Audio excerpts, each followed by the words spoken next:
வவுனியா ஓமந்தை பகுதியில் நேற்றிரவு இடம்பெற்ற கோரமான விபத்து காரணமாக 2 பேர் அந்த இடத்திலேயே கொல்லப்பட்டிருக்கின்றார்கள்.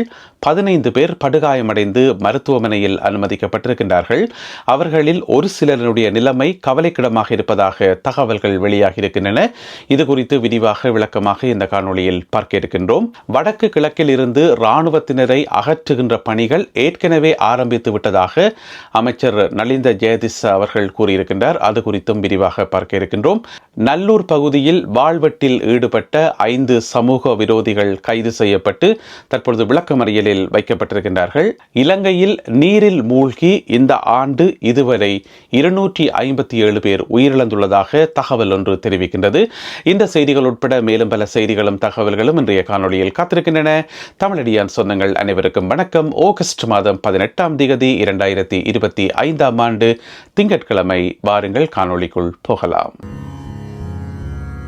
வவுனியா ஓமந்தை பகுதியில் நேற்று ஞாயிற்றுக்கிழமை இரவு 7 மணி போல ஒரு கோரமான விபத்து ஒன்று பதிவாகி இருக்கிறது. என்ன நடந்திருக்கு சொன்னா, கண்டியில இருந்து ஒரு இலகு ரக வாகனம் ஒன்று ஒரு 15 பேரை ஏற்றி கொண்டு, ஒரே குடும்பத்தைச் சேர்ந்த 15 பேர், பெண்கள் சிறுவர்கள் உள்ளிட்ட 15 பேரை ஏற்றி கொண்டு முல்லைத்தீவு நோக்கி போய்கொண்டிருந்த போது ஓமந்தை பகுதியில் கட்டுப்பாட்டை இழந்து தடம் புரண்டதன் காரணமாக விபத்துக்குள்ளாகி இருக்கிறது. அவ்வாறு அந்த வாகனம் கட்டுப்பாட்டை இழந்து தடம் புரள்கின்ற போது எதிரே வந்த ஒரு கனரக வாகனத்தில் மோதுப்பட்டதாகவும் சொல்லப்படுகின்றது. எனவே இந்த கோர விபத்து காரணமாக ஒரு பெண் உட்பட 2 பேர் அந்த இடத்திலேயே கொல்லப்பட்டிருக்கிறார்கள். ஏனைய ஒரு 15 பேர் படுகாயமடைந்து வவுனியா மருத்துவமனையில் அனுமதிக்கப்பட்டிருக்கிறார்கள். வீதியால் சென்று கொண்டிருந்த மக்கள் உடனடியாக இவர்களை அங்கிருந்து மீட்டு வவுனியா மருத்துவமனையில் சேர்ப்பித்ததாக சொல்லப்படுகின்றது.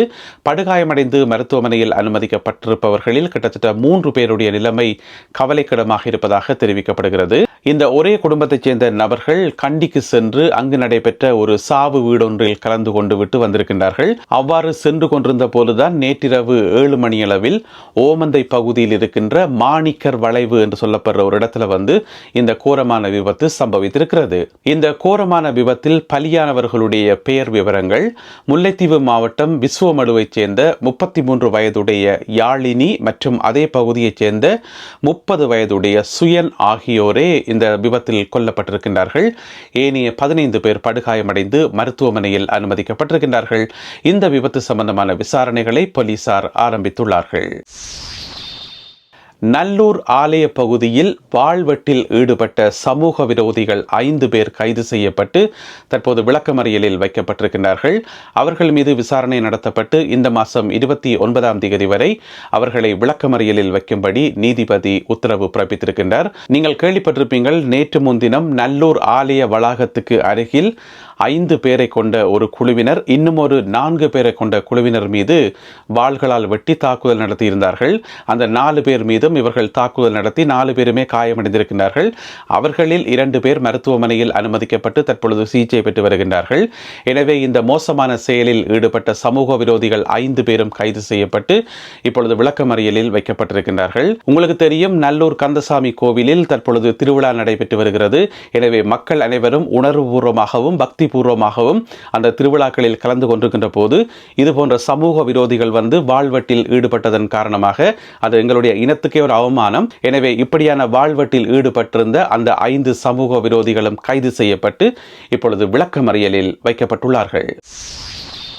வடக்கு கிழக்கில் இருந்து இராணுவத்தினரை குறைக்கின்ற பணிகள், அகற்றுகின்ற பணிகள் ஏற்கனவே ஆரம்பித்து கட்டங்கட்டமாக நடைபெற்று வருவதாக அமைச்சர் நலிந்த ஜெயதிச அவர்கள் குறிப்பிட்டிருக்கின்றார். வடக்கு கிழக்கில் இருந்து இராணுவத்தினரை அகற்றுவது சம்பந்தமாக ஊடகவியலாளர்கள் கேட்ட கேள்வி ஒன்றுக்கு பதில் வழங்கும் போது அமைச்சர் நலிந்த ஜெயதிச அவர்கள் இதனை சொல்லியிருக்கின்றார். ஏற்கனவே அந்த பணிகள் ஆரம்பித்து விட்டன என்று சொல்லி அவர் சொல்லியிருக்கின்றார். இப்போ பார்த்தீங்கன்னு சொன்னால் பெரிய பெரிய இராணுவ முகாம்கள் எல்லாம் இப்போ மிக சொற்பமான இராணுவத்தினர் தான் இருக்கிறார்கள் என்று சொல்லியும், குறிப்பாக 200 இராணுவத்தினர் இருந்த முகாம்களில் இப்போ பார்த்தீங்கன்னு சொன்னால் வெறும் 25 இராணுவத்தினர் தானாம் இருக்கிறார்களாம். எந்தெந்த முகாம்கள் எல்லாம் 200 இராணுவத்தினர் இருந்தார்களோ அந்த அளவு கெப்பாசிட்டி உள்ள ஒரு இராணுவ முகாம் எல்லாம் நன்கு குறைக்கப்பட்டு இப்பொழுது ஒரு 20-25 பேர் தானாம் ஒவ்வொரு முகாம்களிலும் இருக்கிறார்கள் என்று சொல்லி அமைச்சர் நலிந்த ஜெயதிஸ் அவர்கள் சொல்லியிருக்கிறார். ஒரு 7 தொடக்கம் 8 மாதங்களில் தாங்கள் இதனை செய்திருப்பதாகவும் அவர் குறிப்பிட்டிருக்கின்றார். எனவே வரும் காலங்களில் ஏனைய இராணுவத்தினரும் படிப்படியாக குறைக்கப்படுவார்கள் என்று சொல்லியும் பொதுமக்களுடைய காணிகள் அவர்களிடமே ஒப்படைக்கப்படும் எனவும் வாக்குறுதி வழங்கியிருக்கின்றார் அமைச்சர் நலிந்த ஜெயதிச அவர்கள். நாட்டில் வாழ்கின்ற மீனவர்களுக்கு ஒரு மகிழ்ச்சியான செய்தி என்னென்று சொன்னால், மீனவர்களுக்கு ஓய்வூதியம் வழங்கும் திட்டம், பென்ஷன் வழங்குகின்ற திட்டம் அடுத்த மாதம் தொடக்கம் ஆரம்பிக்கப்படும் என்று சொல்லி அரசாங்க தரப்பில் அறிவிக்கப்பட்டிருக்கின்றது. உங்களுக்கு தெரியும், முதல் மீனவர்களுக்கு பென்ஷன் வழங்கப்பட்டு இடையில அது நிறுத்தப்பட்டிருந்தது. அவ்வாறு நிறுத்துகின்ற போது கிட்டத்தட்ட 60,000 பேர் வரையில் பென்ஷன் எடுத்துக்கொண்டு வந்தார்களாம். இப்போ மீளவும் அதனை ஆரம்பிப்பதற்கு நடவடிக்கைகள் எடுக்கப்பட்டிருப்பதாக அரசாங்க தரப்பில் சொல்லப்படுகின்றது. எனவே அடுத்த மாதம் தொடக்கம் மீனவர்களுக்கு பென்ஷன் வழங்கப்படும் என்று சொல்லப்படுகிறது. இந்த முறை 60,000 பேருக்கும் அதிகமானவர்கள் பென்ஷன் பெறுவார்கள் என்று சொல்லி அரசாங்கம் அறிவித்துள்ளது. இந்த 2025ஆம் ஆண்டு ஜனவரி மாதம் 1ஆம் தேதி தொடக்கம் நேற்று வரையான காலப்பகுதியில் பார்த்தீங்கன்னு சொன்னால், நாடு முழுவதும் மொத்தமாக 257 பேர் நீரில் மூழ்கி உயிரிழந்திருப்பதாக புள்ளி விவரங்கள் தெரிவிக்கின்றன. இந்த 257 பேரில் பார்த்தீங்கன்னு சொன்னால் 37 பேர் பெண்கள் எனவும் 220 பேர் ஆண்கள் எனவும் சொல்லப்படுகின்றது. பல்வேறு சந்தர்ப்பங்களில் இவர்கள் நீரில் மூழ்கி உயிரிழந்திருப்பதாக சொல்லப்படுகின்றது. அதே நேரம் இலங்கை போலீசில் இருக்கக்கூடிய மீட்பு படையினர் இருக்கிறார்கள் தானே, அந்த மீட்பு படையினர், அதாவது இப்போ நீரில் ஒருத்தர் மூழ்கி ஆபத்தில் இருக்கும்போது இந்த மீட்பு படையினர் விரைந்து சென்று அவர்களை காப்பாற்றியிருப்பார்கள். அவ்வாறு காப்பாற்றப்பட்ட சந்தர்ப்பத்தில் பார்த்தீங்கன்னு சொன்னால், உள்நாட்டு சுற்றுலா பயணிகள், இலங்கை சுற்றுலா பயணிகள் 69 பேர் காப்பாற்றப்பட்டிருக்கிறார்களாம் வெவ்வேறு சந்தர்ப்பங்களில். அதே போல 33 வெளிநாட்டு சுற்றுலா பயணிகள் நீரில் மூழ்கிய சந்தர்ப்பத்தில் காப்பாற்றப்பட்டிருக்கிறார்களாம் போலீஸ் மீட்பு படையினரால். எனவே இந்த ஆண்டு ஜனவரி மாதம் 1ஆம் தேதி தொடக்கம் நேற்று வரையான காலப்பகுதியில் பார்த்தீங்கன்னு சொன்னால் மொத்தமாக 257 பேர் நீரிலே மூழ்கி உயிரிழந்திருக்கிறார்கள். என்ன பிரச்சனை என்று சொன்னால், தாயகத்தில் இருக்கிற அனைவருமே கட்டாயம் நீச்சல் தெரிஞ்சிருக்கணும். அந்த நீச்சல் பாடசாலை காலங்களில் இருந்து பழகி கொண்டு வரணும். எப்படி வெளிநாட்டு பள்ளிக்கூடங்களில் நீச்சல் என்றது ஒரு சாதாரண ஒரு பாடமோ, இங்கே நீச்சலை கற்றுக்கொள்றதுக்கு நிறைய வாய்ப்புகள் இருக்கோ, அதே போல தாயகத்திலே ஏற்படுத்தப்படணும். ஒவ்வொரு பிள்ளையும் சின்ன வயசுல இருந்தே நீந்தறதுக்கு கற்றுக்கொள்ளணும். அதை பெற்றோர் உறுதிப்படுத்தணும். உங்களுக்கு 3 பிள்ளைகள் இருக்கணும்னு சொன்னா 3 பிள்ளைகளுக்கும் நீந்த தெரியணும். அதை பெற்றோர் தான் உறுதிப்படுத்தணும். ஏன் சொல்லுங்க பாப்போம். நீச்சல் என்றது ஒரு மிக முக்கியமான ஒரு தற்காப்பு கலை. என எந்த ஒரு அவசரமான சந்தர்ப்பத்திலையும் நீச்சல் தெரிஞ்சா தப்பிக்கொள்ளலாம். ஒரு கப்பல்ல போய்க்கல, கப்பலே உடைஞ்சாலுமே கூட தண்ணிக்குள்ள குதிச்சு நீந்தி தப்பிக்கொள்ளலாம். அதுக்கு கட்டாயம் நீச்சல் தெரியணும். எனவே ஒவ்வொரு பெற்றோரும் தங்களுடைய பிள்ளைகளுக்கு நீச்சல் தெரியுமா இல்லையான்றதை உறுதிப்படுத்தி அவர்களுக்கு நீச்சல் பழக்கிற ஒரு முயற்சியில ஈடுபடணும். ஆனா துரதிர்ஷ்டவசமாக எங்களுடைய நாட்டில் எல்லா இடமும் அதற்கான வசதிகள் இல்லை. எனவே வாய்ப்பு இருப்பவர்கள் முடிந்த வரைக்கும் உங்களுடைய பிள்ளைகளுக்கு நீச்சல் கற்றுக் கொடுப்பது மிக மிக அவசியமாகும்.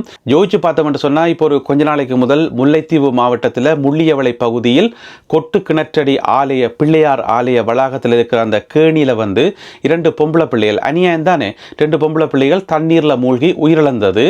அந்த கேணிக்குள்ள நீந்தி கரைக்கு உயிர் தப்புறது அவ்வளோ பெரிய கஷ்டமான வேலையே இல்லை. அது மிகவும் சாதாரணமான வேலை. ஆனால் துரதிர்ஷ்டவசமாக அந்த 2 பொம்பளை பிள்ளைகளுக்கும் நீச்சல் தெரியாத காரணத்தால் அநியாயமாக மூழ்கி உயிரிழந்தார்கள். இதே மாதிரி எத்தனையோ உயிரிழப்புகள் நாட்டில் நடந்து கொண்டே இருக்குது. எனவே இந்த ஒரு விஷயத்தில் எல்லா பெற்றோரும் கூடுதல் கவனம் செலுத்தணும். உங்களுடைய பிள்ளைகளுக்கு நீச்சல் தெரியுமா இல்லையான்றதை நீங்களாம் மேக் ஷோ பண்ணணும்.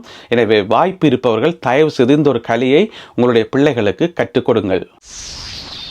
போதைப் பொருட்களை உற்பத்தி செய்து விற்பனை செய்தார் என்கின்ற குற்றச்சாட்டின் அடிப்படையில் இலங்கையைச் சேர்ந்த நபர் ஒருவர் மலேசியாவில் கைது செய்யப்பட்டிருக்கின்றார். ஏனைய 2 மலேசிய நாட்டவர்களுடன் சேர்ந்து இந்த குறிப்பிட்ட நபரும் கைது செய்யப்பட்டிருக்கின்றார். இவர்கள் மலேசிய போலீசாரினால் இப்பொழுது விசாரிக்கப்பட்டு வருவதாக தகவல்கள் வெளியாகி இருக்கின்றன.